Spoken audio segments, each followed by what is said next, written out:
Hey guys, welcome back to another episode of Driven Garage. Today we are working on the 2012 Lotus Evora. This is a naturally aspirated version, so a non-S model, coming with the, as you could see, the 3.5 liter V6. It's going to be probably the same thing as the Toyota Camry if you're working on that and you're just curious how to clean your mass airflow sensor.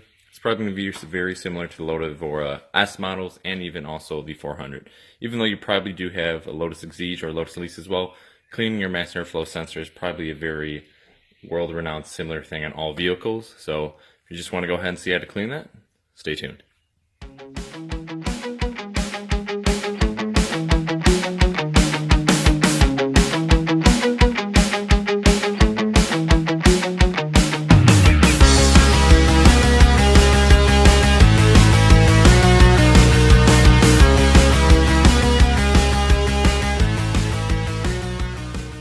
Alright, so first things first, if you really don't know how to take off your engine cover, it's probably the simplest thing to do besides opening a door on this car. You got your two flaps open. And that's really the hardest part. Just go ahead and lifts up and pulls right out, being careful not to scratch anything. And then you're going to have access to your engine, and then we're going to be looking right into this area right here. Alright, so after removing that very difficult access panel / cover on the engine, you're going to go ahead and look towards the throttle body, followed up towards the airbox, and you are going to see your mass airflow sensor. It is a Denso part, manufactured for Toyota. There is the item number / part number, just in case you're wondering what it is, as you need to maybe replace it. As you can see, it is also zip tied. The Lotus Evora is very known for these coming loose, and actually throwing some codes, whether it be transmission codes, engine codes from the ECU, TCM, powertrain, module, whatever it may be. But today we're going to go ahead and show you how to clean it. So again, it is also on the driver's side. It's not that hard to get to. I suggest having some zip ties to also, if you are going to disconnect it. But we're going to go ahead and cut these zip ties. Alright, so went ahead and disconnected and actually cut the zip ties securing the mass airflow sensor as an also add-on, just using some wire cutters. Then I'm going to come back to the connector on the mass airflow sensor using a small flathead. Just going to go ahead and use this lift up tab, as you can see, and it's going to just slide right off the connector. Yep. There we go. Alright, then what I like to do is I just like to secure this somewhere off to the side so it doesn't get in the way or fall. I've done that. Next thing, what you're going to have to do is grab some small Phillips screwdriver. As you can see, there are screws to the top and towards the bottom.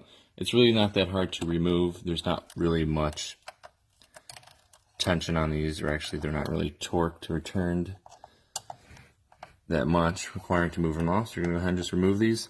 I also recommend being careful not to drop these, so if you have a magnetic screwdriver, use that just so that you don't lose these screws. And then once you remove those screws, you're going to go ahead and pull out the sensor. Alright, so as you can see, these screws have been removed, so we're going to go ahead and just gently pull this right out. And as you can see, it's really not that hard.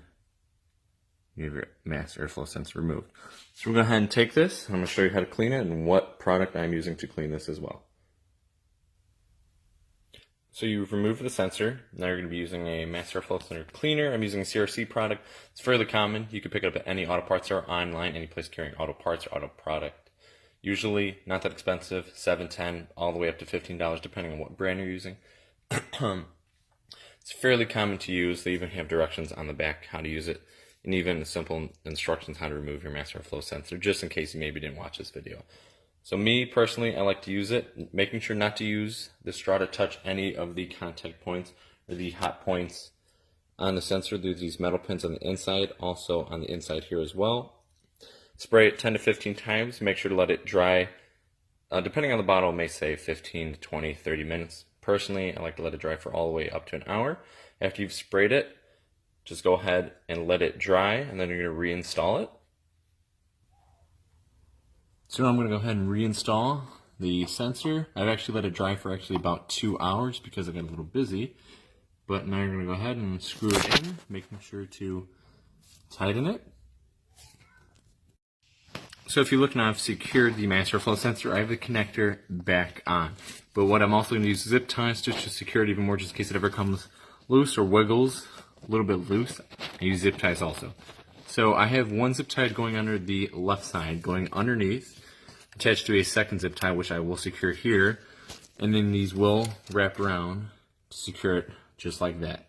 And then you'll see in the next frame that I actually have a zip tie going around these two to make sure it doesn't go off, which you will see. So if you go ahead and look now, you'll see I have the one zip tie going around with the final one actually securing it around the connector. A lot of people are going to say this is overkill, but if you're tracking your car, you know, sometimes things come disconnected, and this is also not the best assigned location here. The mass airflow sensor sometimes can wiggle loose. It's been known to happen to some people frequently with the Lotus Evora. Other than that, hope the video did show you how easy it is to clean your mass airflow sensor. You could also utilize this video to show you how to replace it. It is not that hard. If you have any comments, questions, or concerns, just go ahead and leave a comment below. Other than that, I hope you guys like the video. Thanks.